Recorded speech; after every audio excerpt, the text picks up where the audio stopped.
என் பேர் கதிரவன். நான் ராணிப்பேட் டிஸ்ட்ரிக்ட்லேருந்து வரேன். நான் 2024 BSc computer science Vellore institute of டெக்னாலஜியில் முடித்தேன். நான் இங்கே வெளியே இன்டர்வியூ அட்டன் பண்ண சொல்ல என் ஸ்கில்ஸ் கம்மியாக இருந்தனால என்னால் இன்டர்வியூ கிராக் பண்ண முடியல. நான் அதுக்காக வெளியே இன்ஸ்டியூட்லாம் ரிசர்ச் பண்ணி பார்த்தேன். அங்கே கோர்ஸ் டைம் கம்மியாக இருந்ததுனால நான் வேறு இன்ஸ்டியூட்ஸ் ட்ரை பண்ணி பார்த்தேன். அதில் இன்ஸ்டாகிராமில் எனக்கு ஒரு சஜஷன் வந்துச்சு சாஃப்ட்வேர் ஆசிரமம் பற்றி.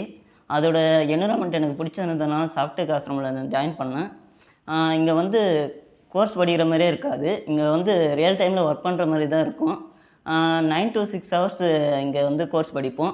மென்டார்ஸ் ஃபுல் டைம் இருக்கிறதுனால நம்ம எப்போ டவுட் வந்தாலும் அவங்க கிளியர் பண்ணி தருவாங்க. இங்கே இருக்கிற கோர்ஸ் மெட்டீரியலும் ரொம்ப அண்டர்ஸ்டாண்டபிளாகவும் அதில் இருக்கிற டாஸ்க் அண்ட் சேலஞ்சஸ்லாம் நம்ம கோடை அப்ஸ்கில் பண்ணுறதுக்கும் நாலேஜபிளாகவும் இருக்கும். இங்கே நடந்த கேம்பஸ் இன்டர்வியூ பிளேஸ்மெண்ட்டில் நான் ஸ்னிஃபா டெக்னாலஜிஸ்ன்ற கம்பெனியில் சாஃப்ட்வேர் டெவலப்பராக ப்ளேஸ் ஆகியிருக்கேன். Thank you for software ashram.